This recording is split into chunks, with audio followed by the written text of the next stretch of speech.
Hi guys, welcome to the first episode of a new video series called JargOff, where we're going to eliminate business jargon and talk about how businesses solve needs and challenges for users. In this first episode, I'm delighted to be joined by Bertie Charlton. Bertie, do you want to introduce yourself? Yeah, sure. So I'm Andrew Charlton, also known as Bertie Charlton. I'm managing director of Crawl Consultancy, a small SEO consultancy based in the northeast, Newcastle. So, to get us started, then I think this series is always going to be broken down into 3 or 4 questions, and we'll keep it nice and simple. Uh, the first question that I have for you, Andrew, is um, from a user's perspective or a client's perspective, what does your business exist to do? What are the needs and challenges that you solve? So I know that you do SEO, but rather than just saying like I do SEO, explain to me how that matters to a user and what it does. Yeah, so we're responsible for improving a business goal. So whether that's revenue, leads, traffic for certain clients, with the vehicle being search engines, Google, sometimes Bing, now AI chatbots. Yeah, yeah. Um, but we essentially are trying to improve websites' positions on Google for a business aim, whether that's leads, revenue, or whatever else. Okay. From an outside perspective, SEO can sometimes be seen as maybe like a black hat. Like I know we even used to use the phrase black hat. But a lot of people that I know have maybe accused or think of SEO as being kind of like this hidden secret art. Could you maybe just share a little bit of like the practical, like what you actually sort of do to get those search results up for people?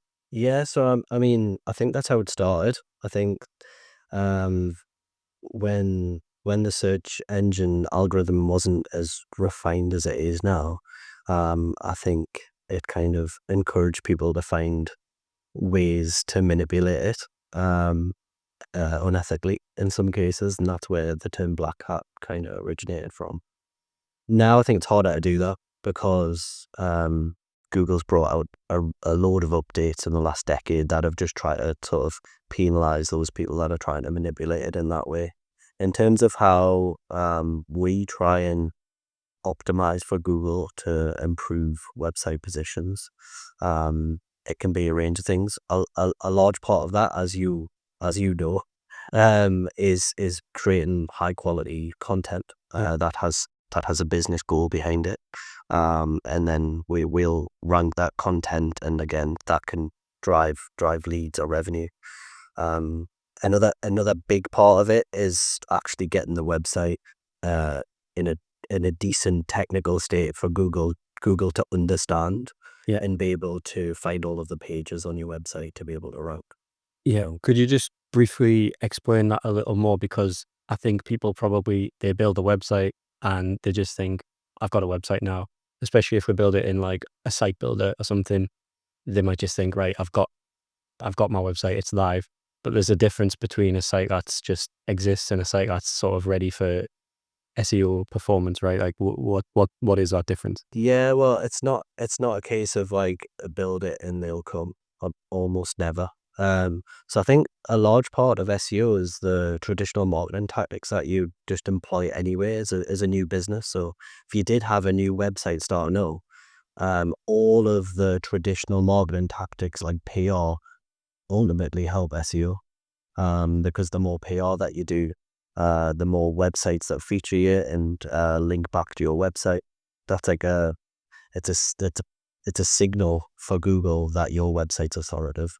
If you can get a backlink in that way. So the traditional sort of marketing tactics still work and ultimately benefit SEO. SEO is broader than just sort of like the optimization on site. That does help. But it's far broader than that. Um, I think one thing that I would call you on there, just to make this more compelling for like outsiders who are trying to understand it, is I can see from what you just said, I could see some people going, well, why do I need SEO then if I'm doing the marketing stuff anyway? Shouldn't my SEO just get better? So why do I need someone who does SEO? I guess that would be. So to answer the first part, it probably will get better.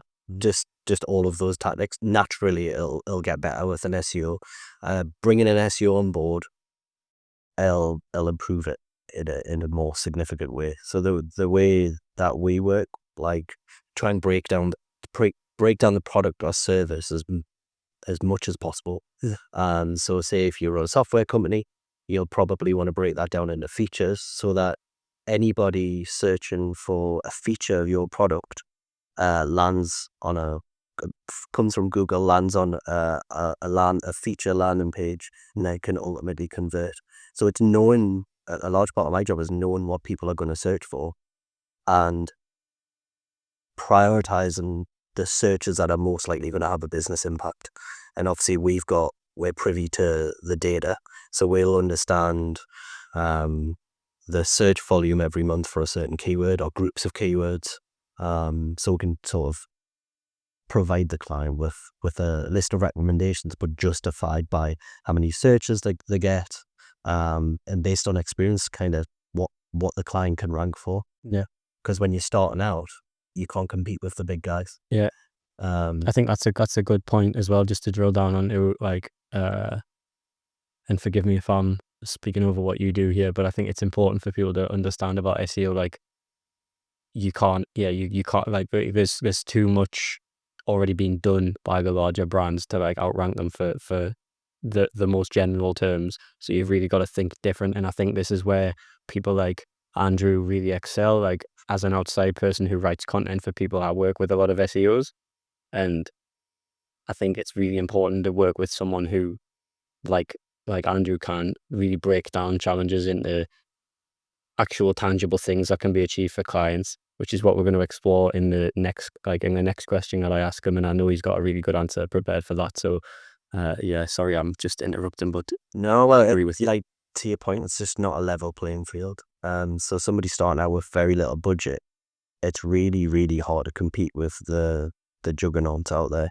And that's because when you've got more money, you can invest more in SEO, but also invest in like acquiring websites. So what you see now in search results is a lot of, especially in news, like a lot of these juggernauts just monopolizing search results, buying other domains, and then they might rank for like 80% of the pages that rank for a search query.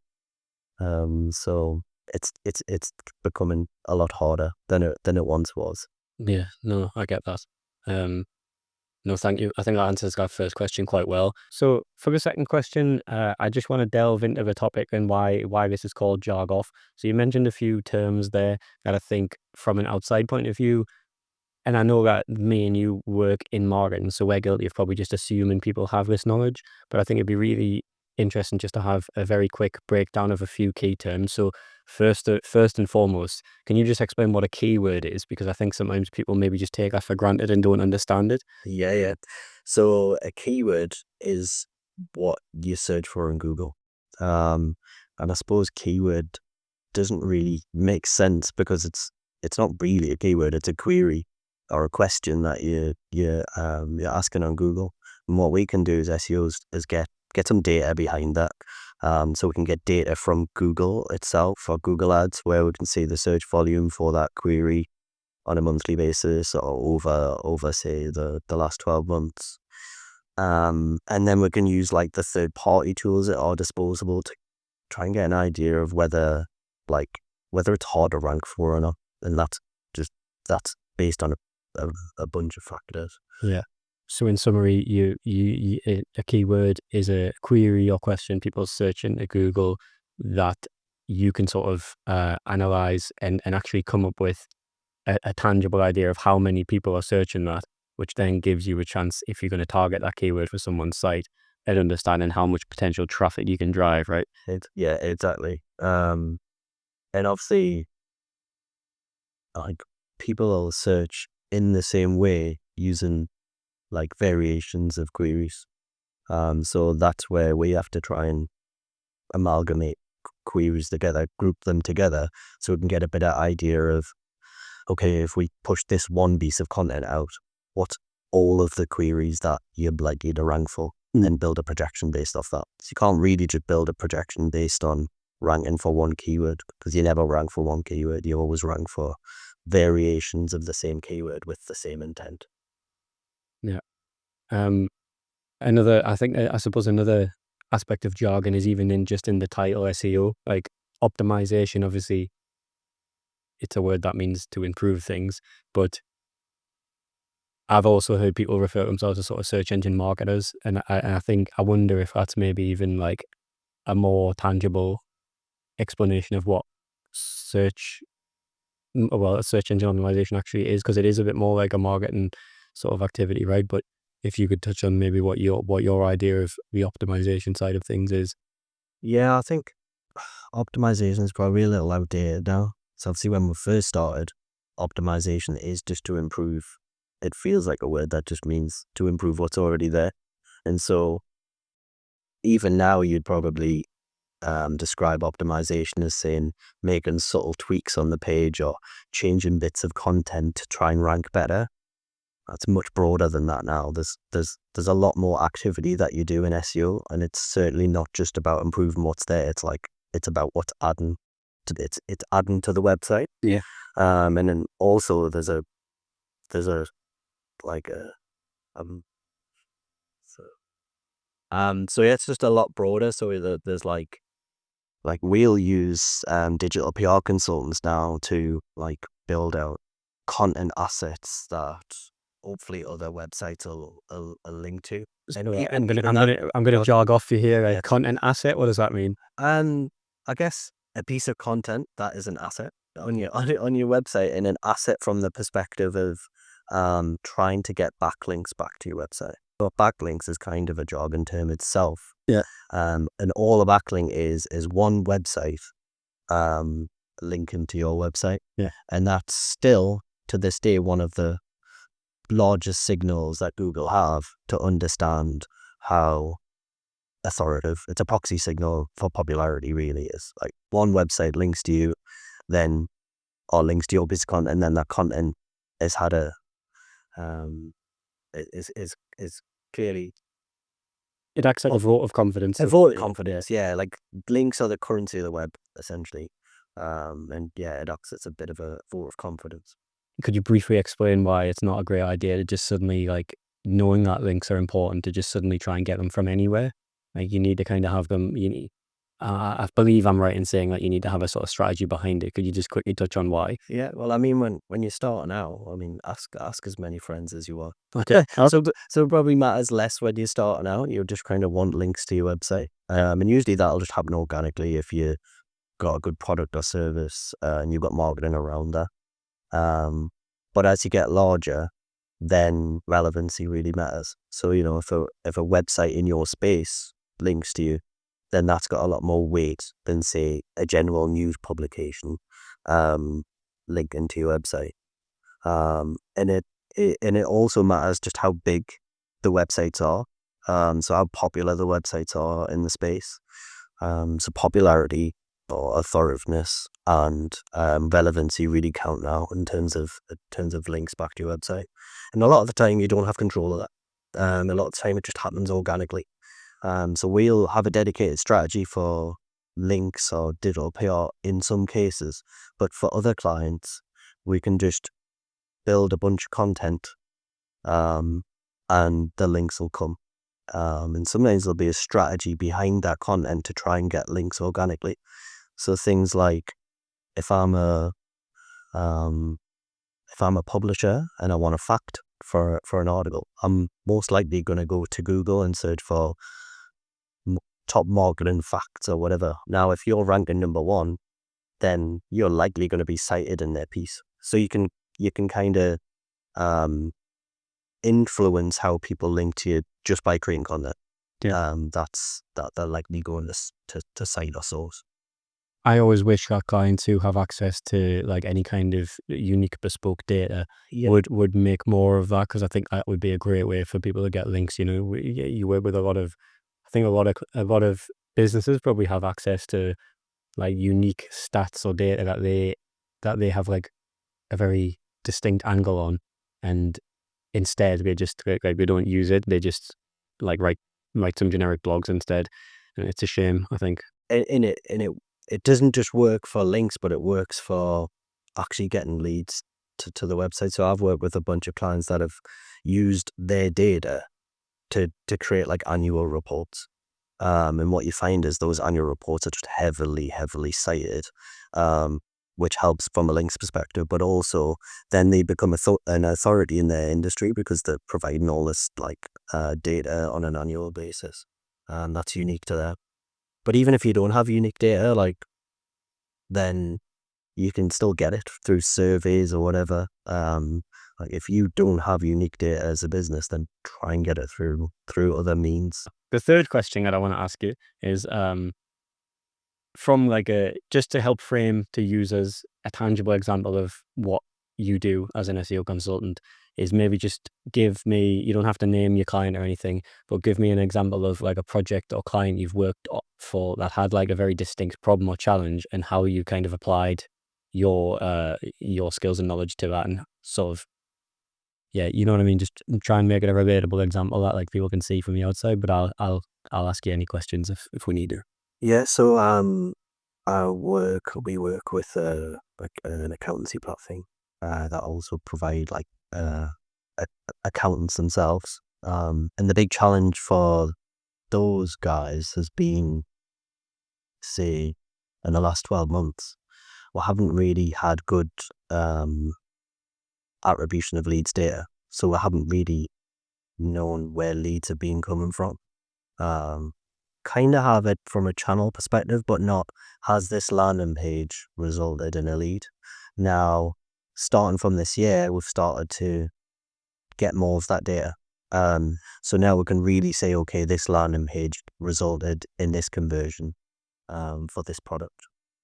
So Jargon watch conversion just means sale, right? Or yeah, most of the time, yeah, sale, yeah. sale. So now we've got a real good insight into what type of content ranks, whereas previously we've just had to be making assumptions based on the personas that we were provided by the client, like personas being sole trader, self-employed, newly self-employed, or limited company. Got a good idea of who will join like an accountancy platform or service, but actually now having visibility of the data, what we've been able to do is go, okay, X, Y, Z content actually has converted, say 30% of leads in the last 2 months. Why don't we create more of this? Or now we can say 40% of content that converted were associated with people that we think are newly self-employed. So why don't we create a whole content strategy aimed at those people that have starting out issues that are newly self-employed? So it could be as simple as, what's the difference between a sole trader and launching self-employed? Or it could be freelancer specific questions, and really breaking down what is a sole trader, because they're not all the same. You've got contractors who have to deal with like IL-35 issues. You've got sole traders starting out and different verticals, and how can we optimize for those various different verticals? So we've opened our eyes to all of this data, and we can create a far better tailored content strategy to target people that would definitely know are converting for those articles. So I think that's one way that we as SEOs can go, okay, we're good at getting the data and really diving into the insight of the data, like a marketing data analysis, but then creating the content to match that as well. I think, yeah, just trying to chop down what Andrew's saying as to summarize, if I can, and correct me if I'm wrong, is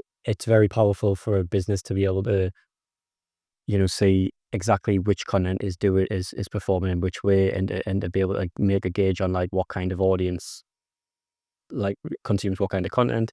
To do that, I guess, so to be able to get to that stage, would you say that like having a more widespread approach is kind of, it's important to get content going from the beginning. Like it's almost like you can't get that insight without having something to build from. Well, I think so many people are just scared to make start. And that bucket SEO is very much into that bracket where they'll spend so much time trying to put data and insights together in a strategy that 3 months will disappear and you haven't implemented anything on the website. Yeah, I think it's a very northeastern thing that where like let's just crack on with it. Like Yeah. I think that's a message for everybody. Like sometimes just crack on with it is the best approach, right? Like you can tailor and tweak after the fact, but especially with content, I'm a content writer and I work with Andrew, so I think it's okay for me to have this little interruption here. Is people fear doing content because they might go, oh well, I'm not getting any results from it for the initial investment, but 3 months down the line, 6 months down the line, even if that content still hasn't really converted, it'll have delivered certain metrics that you can then use to improve things from. And I think that's kind of what we're saying is working for the client you're talking about. Yeah, are you seeing positive results like increasing over time for them now as well? Yeah. So they're consistently doing about 40% year on year in terms of like organic traffic. And they do well over, say, 100,000 visits from Google per month. Yeah, that's really impressive. And a good, maybe again, probably 40% of that's come from the content that you've. Yeah. But spoiler, I know exactly which you're talking about. Yeah. But so I think they're finding a balance between actually using data to put a strategy together, but also throwing mud against the wall, as long as it's like, you know, you you've got a vague idea of what mud to throw against the wall, Yeah, and then getting data. The more content that you can push live at once, the more insights that you can get in terms of, okay, we've now got a feel of what type of content what can rank well for. So let's do more of that. Whereas people have these fixed, and this isn't just across SEO, but this is across other marketing channels as well. We've got this fixed view of strategies over 12 months and just doesn't work like that. yeah. We just pursue it doggedly, even if it's not Doesn't getting the work like that. results. Yeah, You have to be able to just be dynamic, and if something's working, throw more at the thing that's working. Something isn't working, stop doing it. yeah. And it's simple as that, really. And not be too rigid with plowing a bunch of resource into a strategy that'll never that'll change anyway. Yeah. No, I get that. Yeah, I think that's a great answer. So yeah, I guess we can move on to the final thing to ask you. So obviously we're talking about content and like the idea of having to sort of build it up and giving it a go and stuff. But I think there's been a lot of hesitancy lately because of the big scary AI buzzword. I'm going to ask you, and you don't have to talk about AI in this section, but I feel like it's probably the topic on everyone's mind, and it directly impacts SEOs and content writers and copywriters and basically everyone involved in marketing. So the final question that I've got to ask you, I guess, is what upcoming problems and challenges in our industry do you think not only do you need to be aware of as an SEO, but also do your users and your clients need to be aware of, and how are you adapting as an SEO to help sort of reassure your users that you still have value as that happens? Yeah, well, I think people are the first point is that people are sourcing their information and getting answers not just from Google anymore. Like you'll even probably have experience of this where you might go to Perplexity for a question answer, or you might go to ChatGPT to get some information. So I feel like a boomer because I find the idea that someone uses ChatGPT or an AI search tool to just blow my mind. I think I'll always just default to using Google. Well, maybe it's because I play around with it so much Yeah, that I do tend to lean on it. I think what's happening is people are getting answers, say, from ChatGPT and never really clicking away from it. yeah. So I think this is probably, I'm glad you mentioned this because I think this is what I really wanted to talk to you about is like, how do we sort of stay valuable in a world where people don't even need to leave these AI tools to get their answers? Yeah, so I think like across the vast majority of my clients where we've seen ChatGPT provide referral traffic, it's super small, like less than 1%, maybe it's less than 0.5%. So even if ChatGPT was to double in growth, say across 5 years, which is definitely possible, it's not, unless they do something like substantial in terms of increasing the visibility of citations in ChatGPT, we're still not going to see much referral traffic from ChatGPT, in my opinion. But there's going to be an explosive growth, I think, in the next 5 years of conversational interfaces on Google. So Google's already trialing out something called AI mode. I don't have access to it yet, but people do. And it's essentially where you can input a query like you would, but then you can add follow-up queries like a Perplexity, but native in Google. So if that becomes the default way of how you interact with Google, then I think ultimately clicks are going to go down from Google. And so we maybe even need to perceive like Google as a channel in a different way. Maybe it's more as a brand channel where actually we still want our brand to appear, but we mightn't see as much clicks as we once have. There definitely has to be that expectation. Because even if we look at other AI style features that have appeared in the last couple of years, like the AI overviews that you're probably seeing in Google search now, I think across the vast majority of my clients, we've definitely seen a decline in click-through rate because of those features directly. So I think first just setting the expectation that clicks are probably going to go down and have gone down from the last 5 years, but Google continues to grow. So maybe there's going to be some clicks are going to go down, but actually Google's still going to climb. I know how do I optimize for a conversational interface? How do I even measure for it? Because if that is the default, the primary way of interacting with the search engine now, what do rankings look like? You're not going to have those 10 blue links anymore where it's like absolute numbers 1, 2, 3, 4, 5. Like, is it the visibility of a citation in a like a ChatGPT style interface? Yeah. Um, I think there's still going to be a role, like there's still a very important role, no matter like it's still pure speculation, isn't it? But there's still going to be a need for your business, as long as you're not, I think where businesses may struggle the most, and again, correct me if I'm wrong, is like if they have really tangential banks of information on their website that are really just kind of informational just to get people on their site and then hopefully they'll click to their products or services. I think as long as it's tied like sort of directly to the content you're producing is still tied to your products and services in a really tangible way, you're still going to be doing that, because even if it's in through a conversation interface, you still want the conversational AI to be taking information from you, so that hopefully if there is a chance of when like, oh, I've been informed about this thing about being a sole trader, there's hopefully still some kind of prompt to be like, okay, I'm going to go work with those people. And who knows, like Google incentivizes advertisers and stuff, so who's to say they won't like the conversation AI interface won't then prompt the user with the result that's being most useful to be like, oh, if you want to sign up as this, click this link from, this is where I got the information from. I think maybe like, yeah, well, I still think there needs to be some like reward mechanism for creators, because the volume of content will just go down. If there's no reward for it, either like money or traffic, then people are just going to create less and less. yeah, But like a lot of the content that's been created online, some of it terrible, has been like created for the purpose of ranking on a search engine, as well as obviously to try and get business goals, but obviously to try and rank on a search engine, there still has to be something there for people to create content. And then the second part of that is Google relies on its advertising model, and the 10 blue links really, I guess they know exactly what they're getting, and they know what type of click-through rate they're getting from ads in that medium.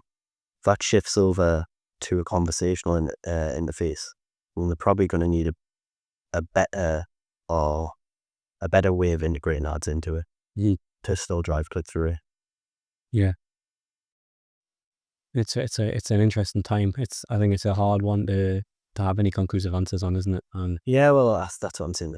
Even seeing the clients, because I get asked all the time now about AI, about ChatGPT, and a lot of the time I'm like, well, ChatGPT itself probably shouldn't be that big of a focus, because it's so, like, if another channel was driving less than 0.5% of referral traffic, we would just ignore it.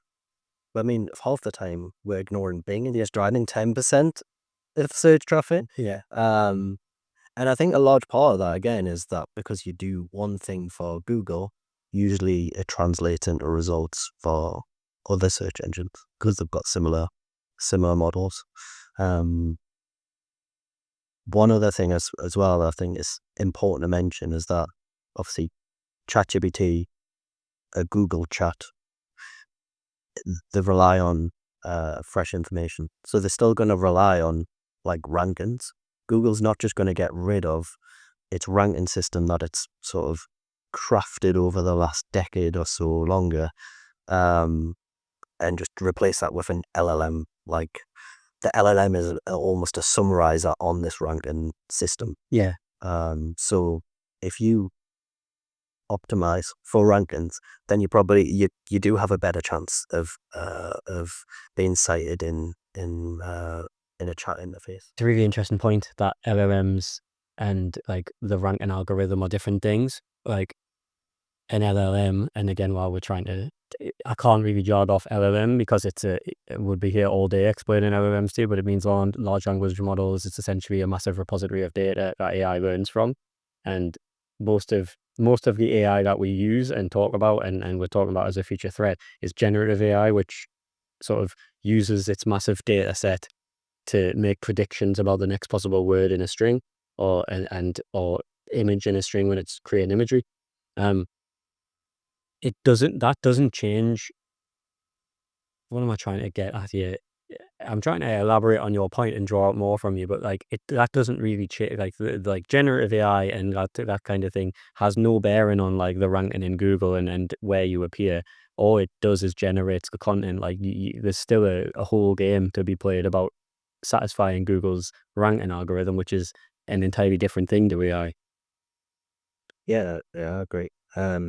And I think the 10 blue links as a format will exist for some time. I think a large part of that is based on the last point that I made about a big chunk of their revenue comes from that. I think it is going to be hard to integrate ads into a conversational interface. I do, however, think that there'll be more AI features into search results. Could be like e-commerce features or whatever. Which is funny because everybody hates them. Do you know what I mean? Like all I ever see is people whinging about how bad the AI feature, like overview thing is. And I agree, to be honest. I skip it every time. I've never once like used that information. I skip it every time and just go back. And I wonder as well. I think that it's going to take generational change before like AI becomes anyone's like default way to search. Like we're too accustomed to it, and maybe I'm just burying my head in the sand a bit there, but like I'll always use Google to find products and services because it just wouldn't seem natural. Maybe I might ask AI to like answer a question or generate a piece of text, but I'm very rarely am I going to say like, what are the best Nike trainers for running to my AI? Like I'm more inclined to go into Google because I know that'll be a website that has like reviews or something like that, and then I can compare them, and then I can probably through the same website click to look at the shoes, potentially even buy them, compare prices.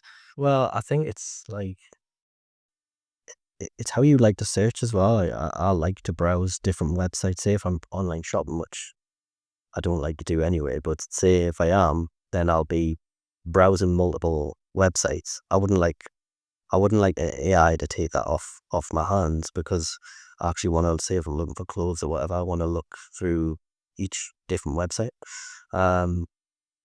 Where I think people might use an AI like chat for is really, really granular searches that you just wouldn't do on Google. So as an example, I'm going away to York next week, and I wanted to find the best places for a Sunday lunch on the Sunday that I've got more than 4.5 stars on TripAdvisor. And that kind of worked. I used Grok on Twitter to try and like give me at least a bunch of lists, a bunch of websites I could then research myself in a bit more deal. It kind of worked from that perspective, because then I would have had to do all of that work, and I just wanted like a small list of websites to take a look at. Very data dependent thing, searching with AI, isn't it? Like it's very, like you say, it's like usually it's something to do with like a data or like a grouping of things. Like it's very rare that I would ever search for just generic queries that I could just type into Google. I don't think so. And I think the way I say it, you probably go to something like ChatGPT for a task, whereas you'd go to Google to seek information. That's a really good quote, I think. Yeah. Use AI for a task and use Google to seek. That's really good.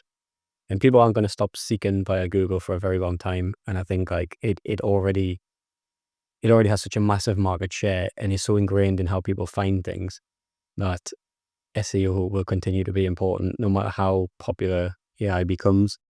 Well, I think we've already seen that. Like ChatGPT have got so many users, and I think it's one of the quickest growing. Yet still, it just hasn't penetrated the search market share like at all. I'm only seeing Google growing. So whether it will or not, I personally don't think it. I think Google will have to take a lot of fighting to try and match it. So yeah, I guess the last thing to say, other than to thank you for your time, I said I would keep it short, and then we've talked for a long time, but you've got a lot of interesting things to say. Is maybe just to just tell people like how they can find out more about you, or if they want to work with you, how they can get in touch. Yeah, so I'm often putting LinkedIn posts on and posts on X, Twitter. So you can find me at Bertie Charlton on Twitter, and if you search for Andrew Charlton on LinkedIn, search for my face on LinkedIn. And then also my website is crawlconsultancy.com. No, thank you so much for your time. And yeah, like Andrew says, go visit his website. And SEO is not going anywhere. So if you're falling behind, get on it and speak to Andrew. He by far is one of the most experienced and just honest and upfront SEOs I've ever met. Our industry is full of a lot of people who might try and blind you with jargon and promise you results they can't get. I think working with honest people who try hard to just explain what to do is valuable. Hence the whole point of this video series. So yeah, thanks for bearing with us. I don't know what the final episode length is going to come out like, but yeah. Thanks for it. And if you want to find anything of me, you can probably find it on the links from wherever I've hosted this video. But I'm also, our website is contentbythesea.co.uk. Thanks.